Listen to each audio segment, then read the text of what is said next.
today is the day I'm going to be installing the charge pipe and the Perrin Cold Air Intake. So here's an unboxing of this. Got the cone, license plate, pipe, heat shield. I've already taken some of the stuff out of it. And just the charge pipe in here. Some silicone stuff here, charge pipe, another license plate, hardware, clamps. Okay, first thing I'm going to do is remove the intake.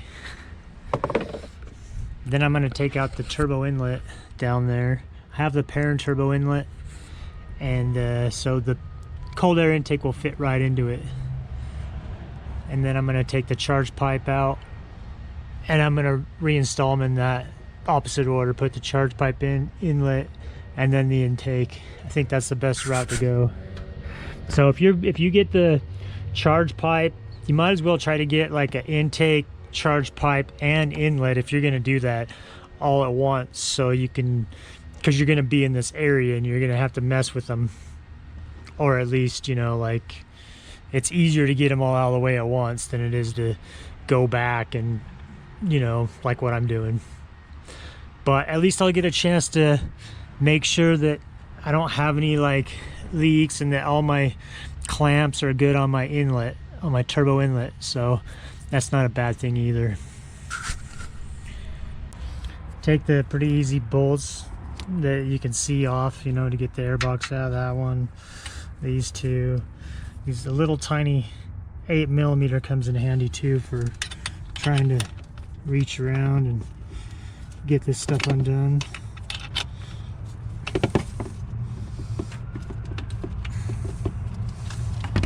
Just get these hoses out of here. Get this cover off, the bottom cover, skid plate, pretty easy, 14mm. And then we can take a look at the inlet and the bracket there and get to this a lot easier. And whoa,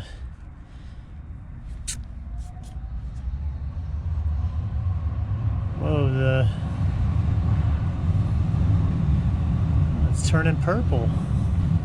It's like starting to get a little bit of color. It's pretty new. Turbo back, R14.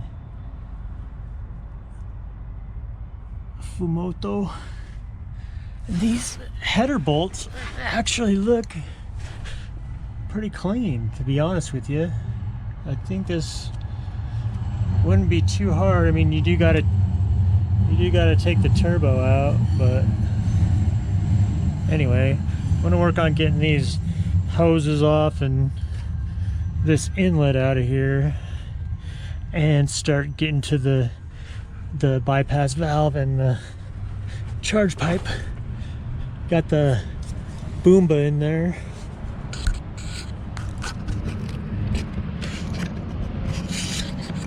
And it's gonna make a lot more sound once I get the intake and the charge pipe in there. You should be able to hear that Boomba a lot better. Boost control solenoid. I might just be able to just take this off right here, maybe. Undo the hoses and take just this off and not worry about this, because I remember this flange piece is meant like an Allen. It's a 5mm Allen, and it's kind of hard to get to this one right here because there's stuff in the way. Or maybe it was this one. I had to use an extension and tighten it. It was kind of difficult to get this on. Anyway, I got the inlet hose off, and I didn't have to take the flange off there, which is kind of good. So with the flange still on there, I can still access these charge pipe bolts to get the charge pipe out, so that's a good thing.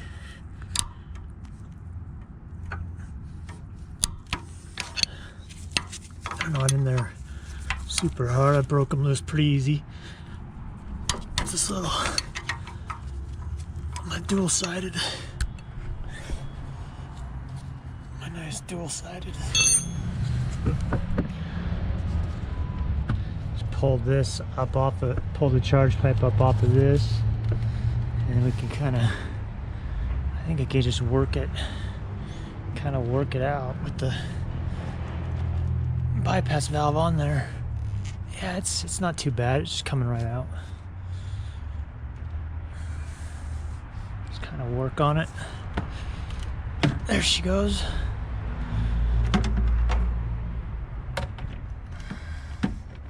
Not too bad. I think putting the intake and the new charge pipe in is going to be a lot harder than taking this off.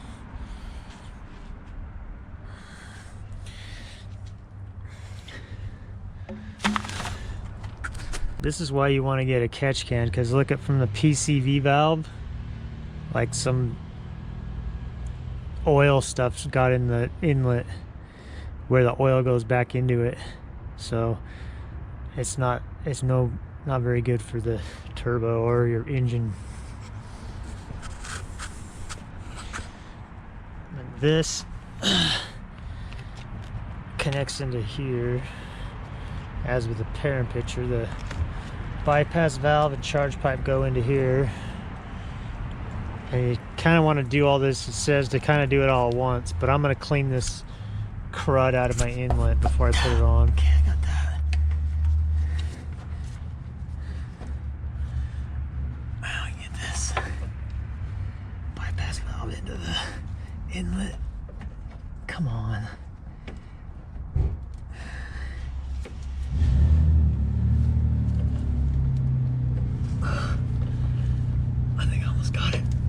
Got it.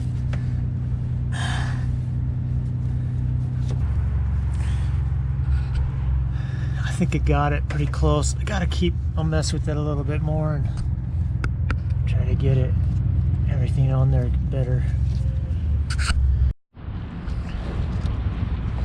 I've gone ahead and pushed it way down in the bottom end because I'd rather have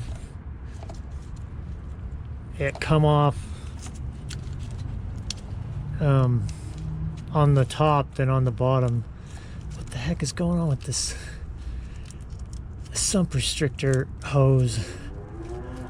Oh my gosh.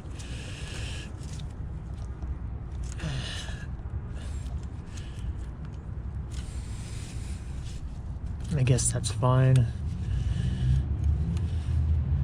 Yeah, I'd rather have this way down in here than have it, you know, come out at the bottom, because that I've heard of that happening to somebody.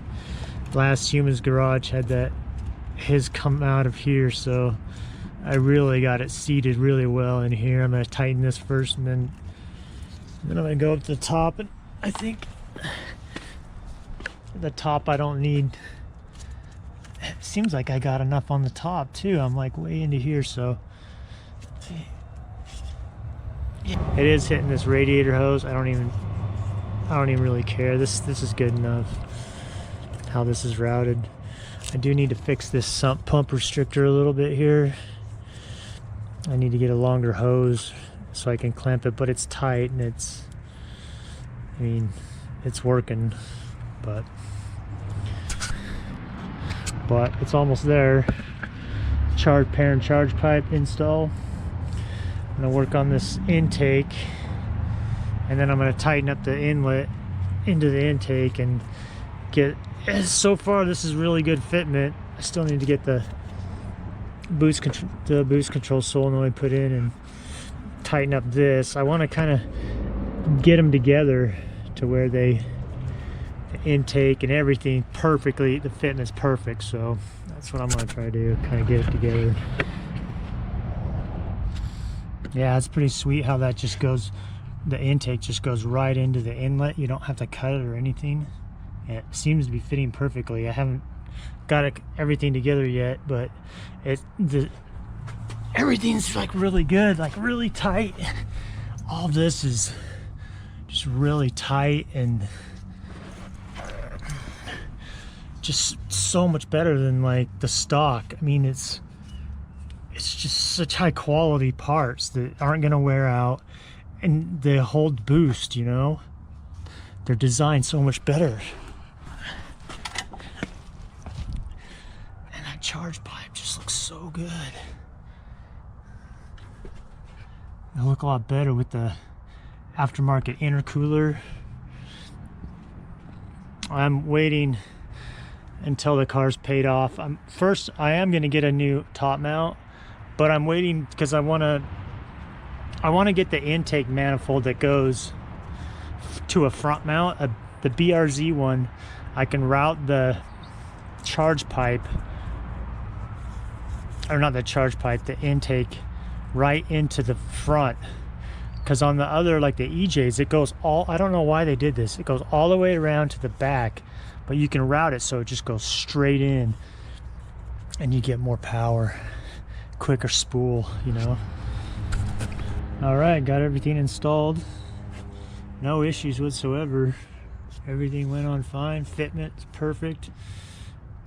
And great, I'll have some clips coming up for some sound clips, but all this Perrin stuff's pretty high quality stuff. I don't have any complaints whatsoever. This is a little bit weird right here, the finish on this. It's kind of like,